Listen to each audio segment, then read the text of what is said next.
Hi there, it's Kevin with RogueDeckbuilder.com here with the Rogue Master Brewer Core 19 at Top 10. So we have funneled down all of the submissions to the 10 of our favorite decks, and now it is up to you, the fan, to decide which deck is crowned the Rogue Master Brewer, as well as goes home with the $75 in-store credit to Gone Rogue Games and $25 for the runner-up. And a big shout out to Cardsphere for providing the price support this time around. Anyway, let's get on to the decks that we've picked for our top 10 list. And you can notice there's a few of them that do have very similar themes here. And I'm actually it's inspired me to build my own brew around the Fling and Thud that we'll see at the conclusion. Well, it's actually going to be the bulker part of this video. Will be showcasing my fling strategy, but this one is a fling and bang by Chris A, utilizing cards like the Galta Primal Hunger, Sarkhan's on Ceiling, and of course the Fling and Thud. So not only do you get the 12-12 out early and get the damage off of the Sarkhan's on Ceiling, you can then fling it away if you can't connect, and there are other ways to pump it up with the Verdurous Gearhulk. Also has a Heart Piercer Manticore. This is a card that I definitely wanted to mess around with when Galta was printed. Just never got around to doing it, as it has a fling ability built into the Heart Piercer Manticore. The only problem that I have about Heart Piercer Manticore is it wasn't able to fling itself when it comes into play. I think that if it was able to do so, then it definitely would have been a very, very powerful card. Just a 4 mana 4 damage spell.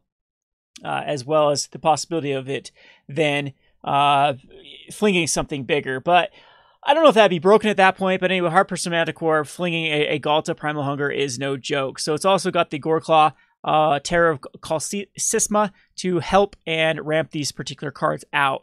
So anyway, that is Fling and Bang by Chris. Then we have Thudding Yargles by Zhengzhu C, which has another fling and Thud combination. Personally, I'm more of a fan of Thud over Fling. I do understand the trade-off with the instant speed for 1 more mana, but you'll see in my brew, I definitely prefer Thud over Fling. But this is also another Sarkhan's on Ceiling and Heart Piercer Manticore, going with the Yargle approach to it. So 2 of these made our top 10. It seemed to be quite a theme with a lot of people submitting decks with this Fling type effect. Then we have a Tasty Brew by Robin Yu. This is a zombies list running the Plague Belcher, Death Baron, Gravedigger, Bontu the Glorified, Tattered Mummy, Graveyard Marshal, and Dread Wanderer. But it's got the Desecrated Tomb, whereas cards are exiled through cards like the Graveyard Marshal. You get the bats coming back, and then you can actually get a lot more value through the Claim to Fames and whatnot.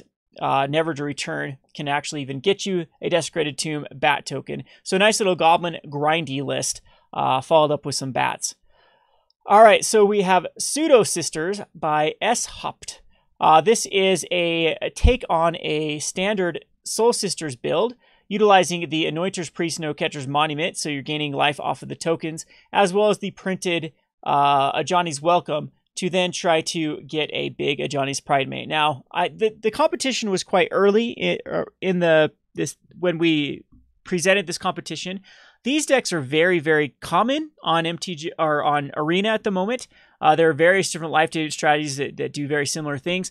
I do like the way this one's built with the Diamond Mare and the Sacred Cat and the London Vanguard, trying to get the most out of the Johnny's Pridemate. So one of our things that we talked about with our when submitting deck is he wanted to showcase a card from M19, and this is definitely trying to showcase a card that was printed with the Johnny's Pridemate. Or I guess you could make the argument it's a Johnny's Welcome. But if you look at this deck, it definitely is more everything is trying to really take advantage of the Johnny's Pridemate getting used big as quickly as possible. Even got the Legion's Landing in here for the Pridemate, one of my favorite cards ever printed.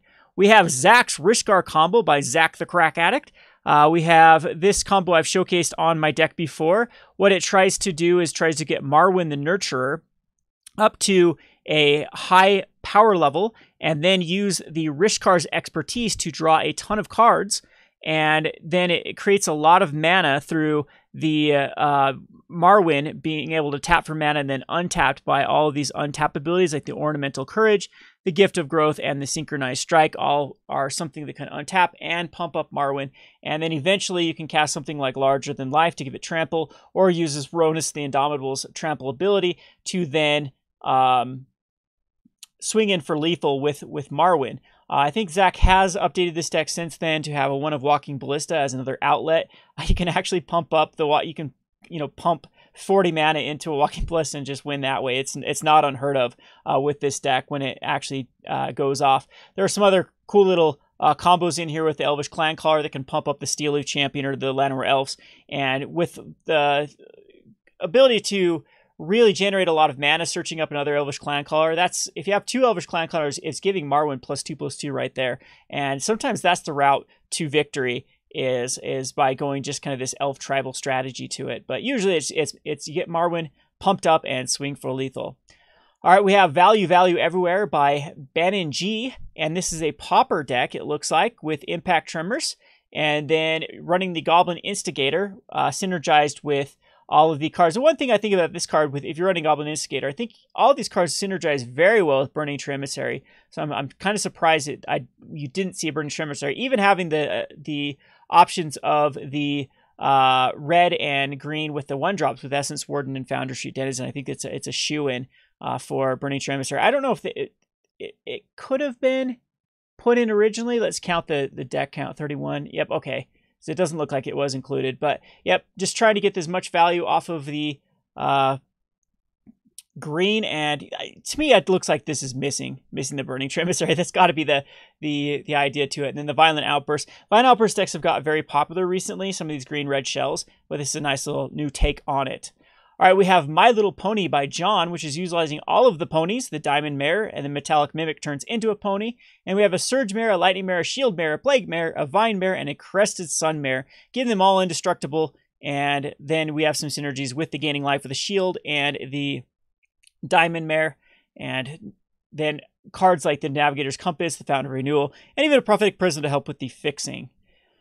All right, so we have a Black-White Chivalry by Benjamin, which is a knight build, the good old knights, with Lena Selfless Champion at the helm, creating some tokens for each non-creature you have. It creates a 1/1 white soldier, and also the Sigiled Sword of Valerian that is going to put out knight tokens that actually do synergize with all of these History of Benalia's, Radiant Destiny, and et al. So also has the Primeval's Glorious Birth, because we do have a legendary creature, a legendary creature, a legendary creature, a legendary creature, and a legendary creature, which the Primeval's Glorious Birth will then bring back all legendary creatures from your graveyard. So cool little addition with that. You even have a Johnny's Tyrant, so a lot of cards from Core. This is kind of Core 2019 meets Domineer, and I believe this is also a no, it does look like, besides Fatal Push, it looks like this is pretty much rotation proof here. Does look like that to me. That everything is going to stick around post-rotation except for that Fatal Push, which can be probably replaced with another removal of choice.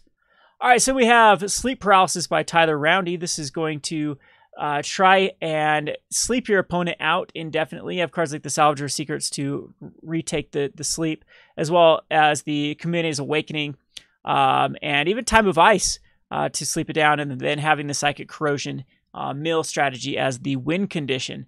So, yep, just lock out, lock out, lock out, lock out, and eventually mill your opponents.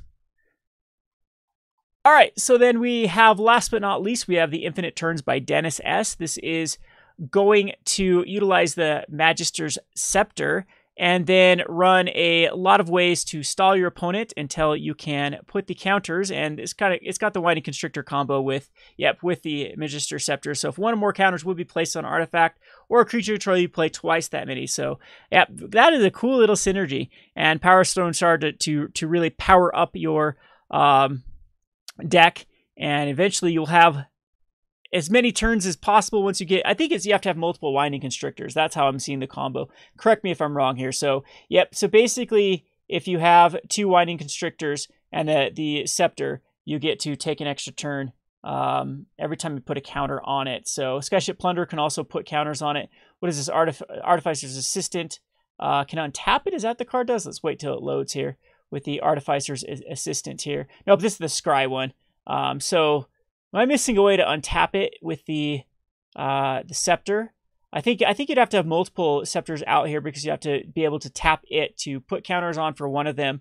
And yeah, I think that's the way. So I would like to see a way to untap. I wonder if there's one in Standard with the No, I'm thinking just the Voltaic Servant would be the route. But definitely a sweet little idea here, utilizing the Winding Constrictor with one of the cards that has been a reprint of M19. So anyway, those are some votes. I highly encourage that you come over to roguedeckbuilder.com to vote for your favorite brew.